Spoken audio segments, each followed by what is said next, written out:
जय हिंद साथियों, हमारे चैनल स्टडी स्टार्ट में आप सभी लोगों का स्वागत है। आईएएस प्रीलिम्स सीरीज़ 26/5/2024 के लिए यह हमारा 9th लेक्चर है। इसमें हम पॉलिटी, जियोग्राफी, हिस्ट्री और इकोनॉमिक के क्वेश्चन को सॉल्व करेंगे। हम ऐसा इसलिए करेंगे कि कोई सब्जेक्ट वीक ना रह जाए। एग्ज़ाम में बैठने के बाद हमें ऐसा ना लगे कि हमने यह विषय पढ़ा नहीं है, रिवाइज नहीं किया है, पढ़ा है याद नहीं आ रहा है। पिछले कुछ सालों से आईएएस प्रीलिम्स का एग्ज़ाम टफ होता जा रहा है और इसकी कट ऑफ कम होती जा रही है। पहले हम जीएस पेपर फर्स्ट के क्वेश्चन को सॉल्व करेंगे, उसके बाद सीसेट पेपर सेकंड के क्वेश्चन को सॉल्व करेंगे। चलिए क्वेश्चन को सॉल्व करते हैं।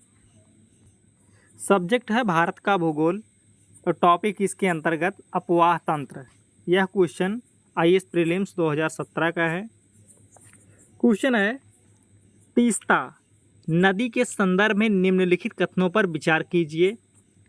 कथन फर्स्ट है, तीस्ता नदी का उद्गम वही है जो ब्रह्मपुत्र का है, लेकिन यह सिक्किम से होकर बहती है। कथन सेकेंड है, रंगीत नदी की उत्पत्ति सिक्किम से होती है और यह तीस्ता नदी की एक सहायक नदी है। थर्ड कथन है, तीस्ता नदी भारत एवं बांग्लादेश की सीमा पर बंगाल की खाड़ी में जा मिलती है। उपर्युक्त कथनों में से कौन सा सही है? ऑप्शन नंबर ए केवल 1 और 3, ऑप्शन नंबर बी केवल 2, ऑप्शन नंबर सी केवल 2 और 3, ऑप्शन नंबर डी 1, 2 और 3।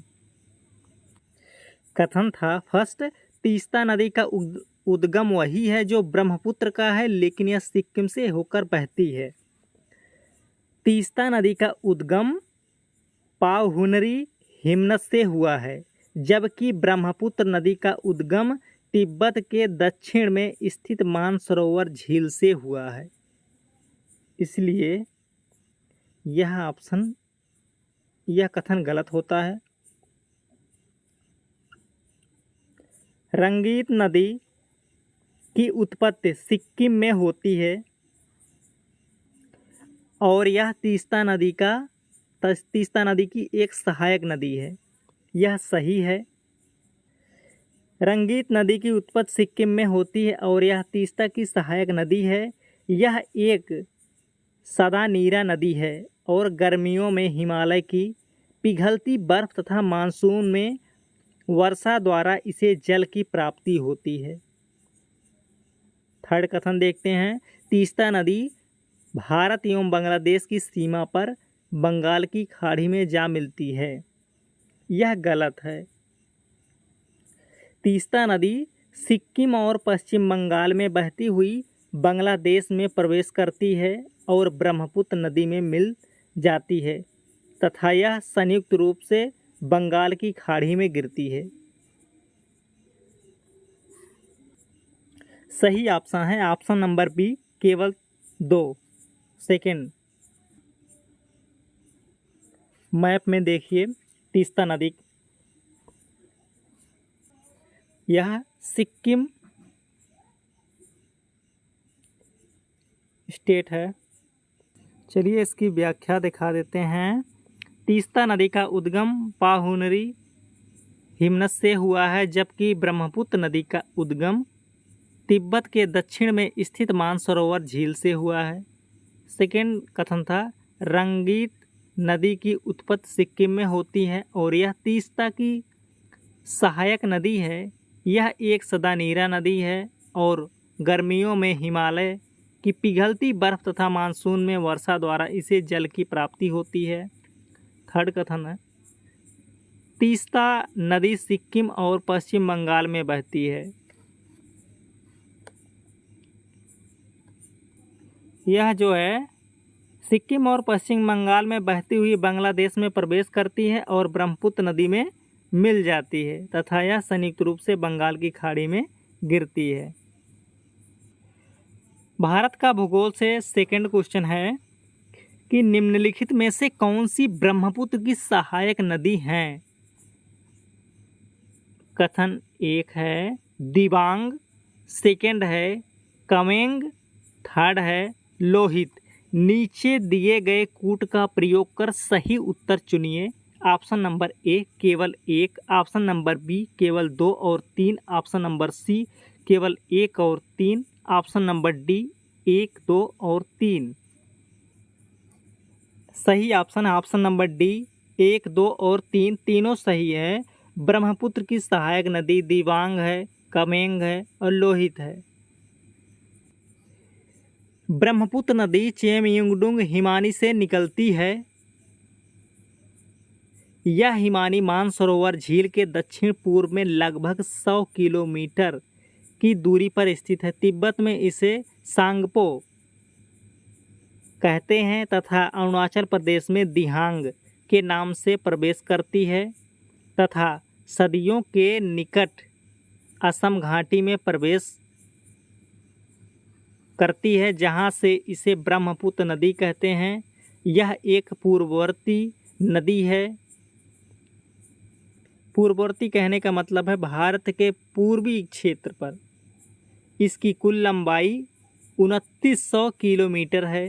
विश्व का सबसे बड़ा ज्ञात नदी द्वीप मांजुली असम में स्थित है। चलिए हम इसकी व्याख्या दिखा देते हैं।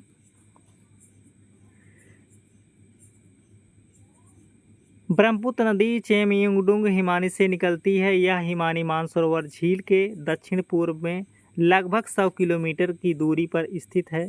तिब्बत में इसे सांगपो कहते हैं तथा अरुणाचल प्रदेश में दिहांग के नाम से प्रवेश करती है तथा सदियों के निकट असम घाटी में प्रवेश करती है, जहां से इसे ब्रह्मपुत्र नदी कहते हैं।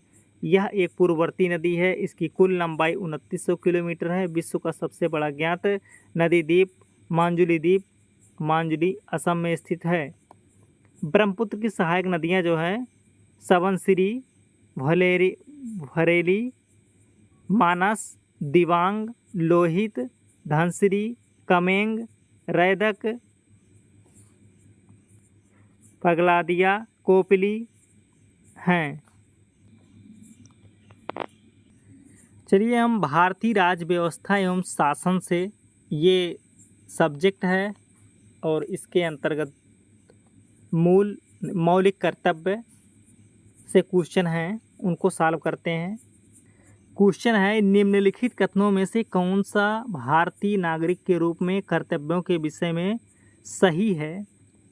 कथन फर्स्ट है इन कर्तव्यों को प्रवर्तित करने के लिए एक विधायी प्रक्रिया दी गई है। सेकंड कथन वे विधिक कर्तव्यों के साथ परस्पर संबंधित हैं। नीचे दिए गए कूट का प्रयोग कर सही उत्तर चुनिए। ऑप्शन नंबर ए है केवल पहला, फर्स्ट, ऑप्शन नंबर बी केवल second, option number C first और सेकंड दोनों, ऑप्शन नंबर डी ना तो फर्स्ट है ना तो सेकंड।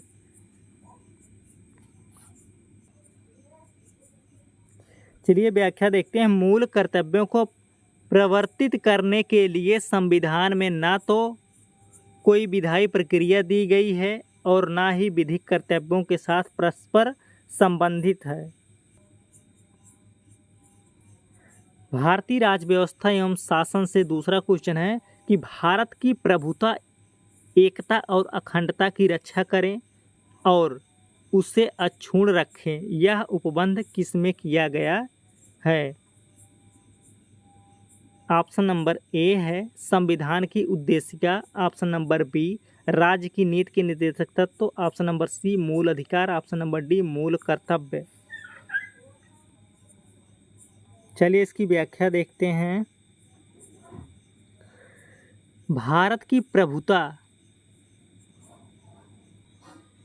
एकता और अखंडता की रक्षा करने एवं उसे अक्षुण्ण बनाए रखने की बात भारतीय संविधान के भाग 4 के अंतर्गत शामिल किए गए मूल कर्तव्यों के खंड में की गई है।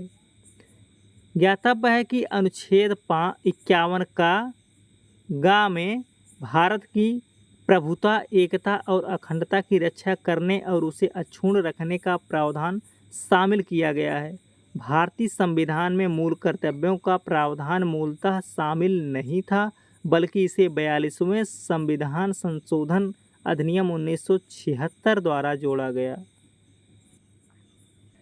क्वेश्चन है आधुनिक भारत का इतिहास से ये क्वेश्चन गांधी जी के आगमन के पश्चात राष्ट्रीय आंदोलन का है। भारतीय स्वतंत्रता संघर्ष के संबंध में निम्नलिखित घटनाओं पर विचार कीजिए। कथन फर्स्ट है रॉयल इंडियन नेवी में गदर। सेकंड कथन है भारत छोड़ो आंदोलन का प्रारंभ। थर्ड कथन है द्वितीय गोलमेज सम्मेलन। उपर्युक्त घटनाओं का सही कालानुक्रम क्या है? Option number A 1 2 3, option number B 2 1 3, option number C 3 2 1, option number D 3 1 2। सही ऑप्शन है ऑप्शन नंबर सी 3 2 1। पहले जो हुआ था द्वितीय गोलमेज सम्मेलन 1931 में हुआ था। सेकंड भारत छोड़ो आंदोलन का प्रारंभ 1942 में हुआ था। रॉयल इंडियन नेवी में गदर जो है 1946 में हुआ था। सबसे पहले द्वितीय गोलमेज सम्मेलन 1931 में हुआ था। सेकंड पे भारत छोड़ो आंदोलन का प्रारंभ 1942 में हुआ था। उसके बाद रॉयल इंडियन नेवी में गदर 1946 में हुआ था। आधुनिक भारत का इतिहास से सेकंड क्वेश्चन है कि 1927 की बटलर कमेटी का उद्देश्य था। ऑप्शन ए है केंद्रीय या प्रांतीय सरकारों की अधिकारिता निश्चित करना।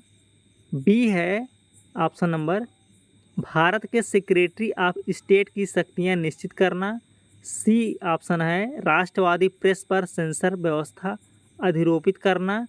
ऑप्शन नंबर डी है भारत सरकार एवं देशी रियासतों के बीच संबंध सुधारना। सही ऑप्शन है ऑप्शन नंबर डी भारत सरकार एवं देशी रियासतों के बीच संबंध सुधारना। चलिए हम व्याख्या देख लेते हैं। भारतीय राज्य समिति ने सर हाई कोर्ट बटलर की अध्यक्षता की हाई कोर्ट बटलर की अध्यक्षता में 1927 में एक समिति गठित की जिसे बटलर समिति भी कहा जाता है। इस समिति का गठन भारत सरकार और देशी राजाओं के बीच के संबंधों की जांच और स्पष्टीकरण के लिए किया गया था। इसके गठन का उद्देश्य भारत सरकार और भारतीय राजाओं के मध्य संबंधों की जांच करना और उनके मध्य के इन संबंधों को बेहतर बनाने के लिए सुझाव देना था ताकि ब्रिटिश भारत और देशी रियासतों के मध्य संतोषजनक संबंधों की स्थापना की जा सके। क्वेश्चन है आर्थिक और सामाजिक विकास से। यदि आप अपने बैंक के मांग जमा खाते डिमांड डिपॉजिट अकाउंट से 1 लाख की नगद राशि निकालते हैं तो अर्थव्यवस्था में तात्कालिक रूप से मुद्रा की समग्र पूर्ति पर इसका क्या प्रभाव पड़ेगा? ऑप्शन नंबर ए मुद्रा की समग्र पूर्ति में 1 लाख की कमी आएगी। ऑप्शन नंबर बी है मुद्रा की समग्र पूर्ति में 1 लाख की वृद्धि होगी। ऑप्शन नंबर सी है मुद्रा की समग्र पूर्ति में 1 लाख से अधिक की वृद्धि होगी। ऑप्शन नंबर डी है मुद्रा की समग्र पूर्ति अपवर्तित रहेगी। सही ऑप्शन है ऑप्शन नंबर डी है मुद्रा की समग्र पूर्ति अपवर्तित रहेगी। चलिए जानते हैं व्याख्या में कैसे। यदि कोई व्यक्ति अपने बैंक के मांग जमा खाते डिमांड डिपॉजिट अकाउंट से 1 लाख की नगद राशि निकालता है तो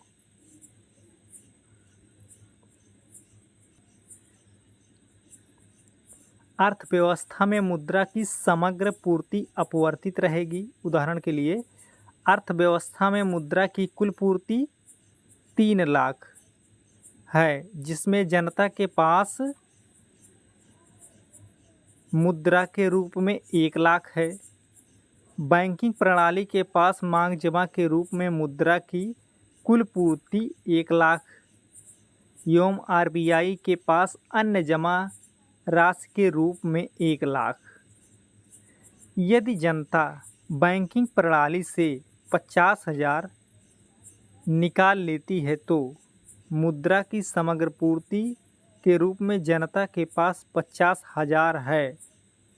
बैंकिंग प्रणाली में 50,000 एवं आरबीआई के पास अन्य जमा की राशि के रूप में 1 लाख होंगे। इस तरह अर्थव्यवस्था में मुद्रा की समग्र पूर्ति 3 लाख की होगी, अतः मुद्रा की समग्र पूर्ति अपवर्तित रहेगी।